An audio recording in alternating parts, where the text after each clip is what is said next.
2018 is a really important year for cryptocurrency as an asset class, right? So as I mentioned earlier, cryptocurrency market is only $200 billion. I think in 2018, we're going to see derivative products come out, and that's going to really increase the overall size, the depth, as well as the maturity of this marketplace. And I think that's really important for long-term sustainability for this asset class, because at 200 billion and with the volatility that we're seeing, it's really not investable for a lot of people. But I think in 2018, especially with Olympus Labs, with the products we're pushing out, we're going to be able to make this a more mature, less volatile market, and we're going to put wealth management products in the hands of average investors as well.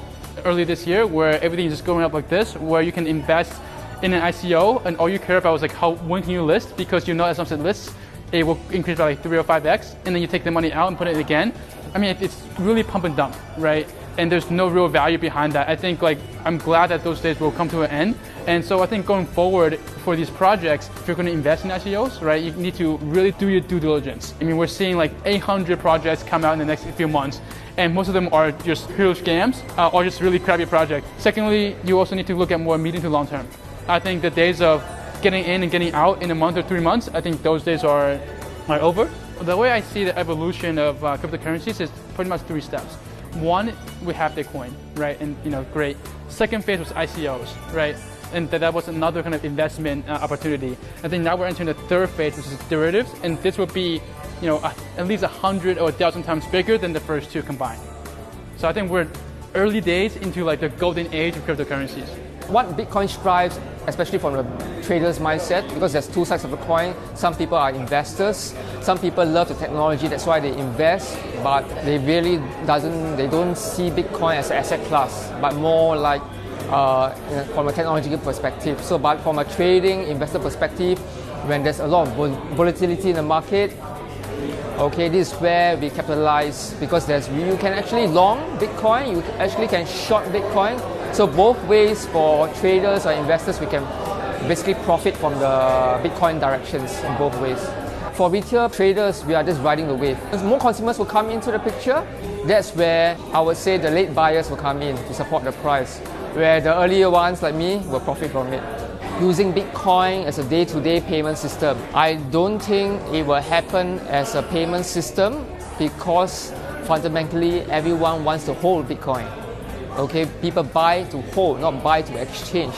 That's where other alternative coins will come in to fill the gap of Bitcoin, because it can't fulfill, okay, as a payment method. Bitcoin will eventually evolve just like another commodity traded on exchange. The blockchain space is still in its early stages. It's where the internet was we compare this to the internet back in the early 90s or something. That's how early we are.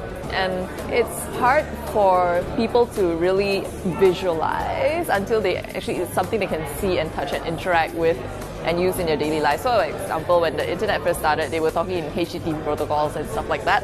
No one understood, it's too technical. And then it was only when the ecosystem started building, Google came in and built a search engine, and then Cisco came in and built on security, and then you had all this other Facebook for social media, and then you had e-commerce where people could shop online. So that's when the public will really know, oh right, this is how it will add value to my life and help me live better. So right now, blockchain is still very early, so people will only use it as an asset class.